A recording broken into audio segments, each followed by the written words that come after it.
Hi everyone, Psalmist David here with another fresh bread. Excited to be with you again, and going to have a little message to do with the Passover, and then we're going to have a little some music,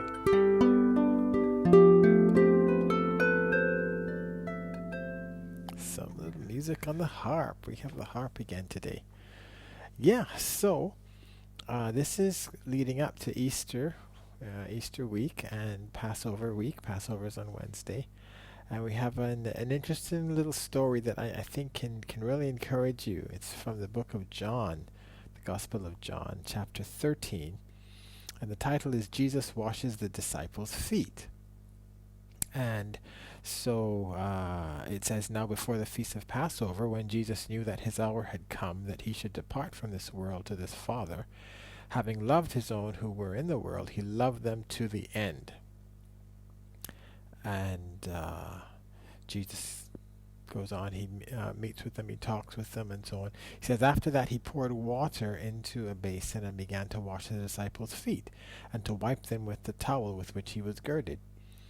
And then Simon Peter took issue with it, as would we all, frankly.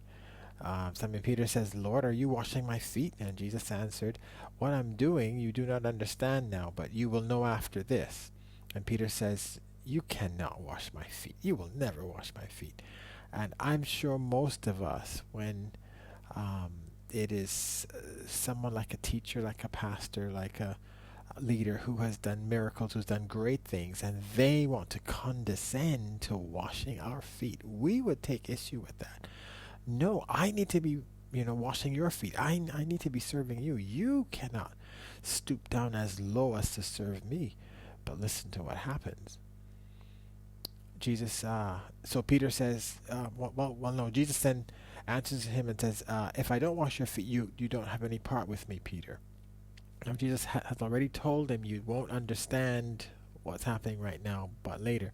But Peter is just so impatient, and he just can't deal with it. This is just so uncomfortable. And then Jesus says, if I don't wash you, you have no part with me. And then Peter then says, well, hey, then wash my hands and my head also. And Jesus then has to say, okay, you've had a bath, so you don't, this isn't to clean you. This is to give you an example. And this is where I want us to take note and to be encouraged.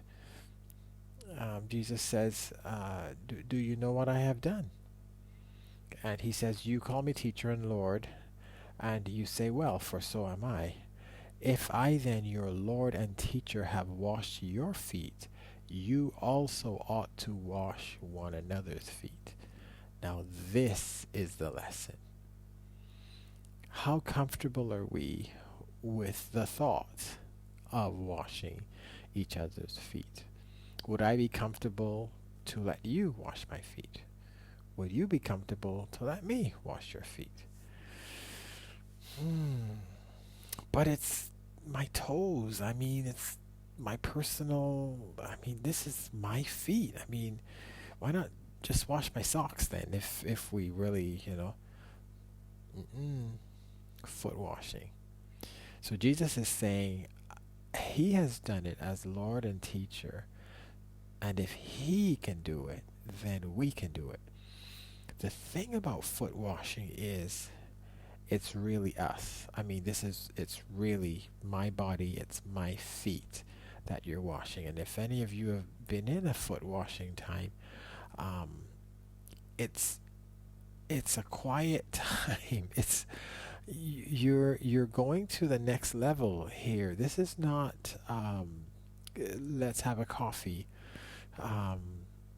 This is not interact with the persona that I have put on social media, or the person that I want you to see me as. No, foot washing is who you really are. And so it's a personal thing. It's come into my personal space, and let me come into your personal space, and can we share personal things together? we are of one family, God's family. Jesus has redeemed us. And so what Jesus is saying is he wants us to interact on that level. He wants us to get past social media. He wants us to get past all the pictures of ourselves and get to our real selves and interact on a personal level with each other. Jesus wants that. He says, I have done this, and so you can now do it because I've done it as an example for you. Here's my point. There may be those of us that are not willing to get personal with people. We've been hurt before.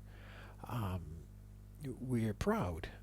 We just don't want to do it, And Jesus is prodding. He's not taking that as an answer. He's saying, no, you are of me, and I did it, and I want you to be able to do it.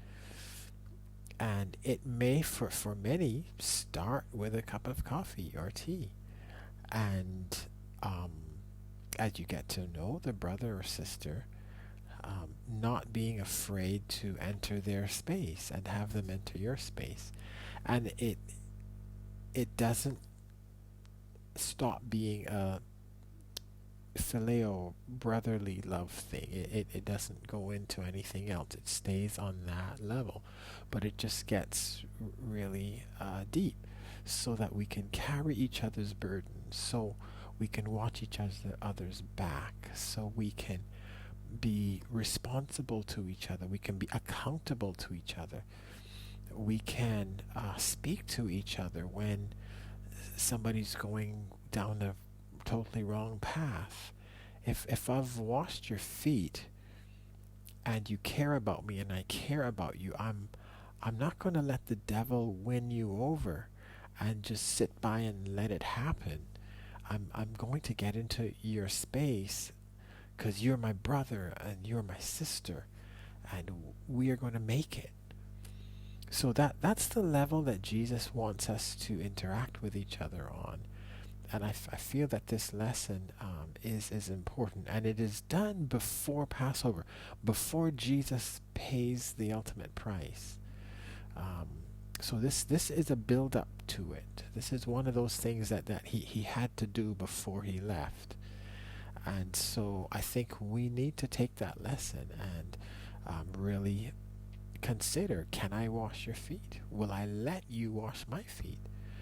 And let's start to really get serious, because social media won't cut it if that's what you're using to hide or to distance yourself. God is saying, no, let's get in each other's spaces, So I just want to encourage you with that today, and play my harp in a Selah moment. All right.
Selah. Selah. Let's think about these things today. Have a great one.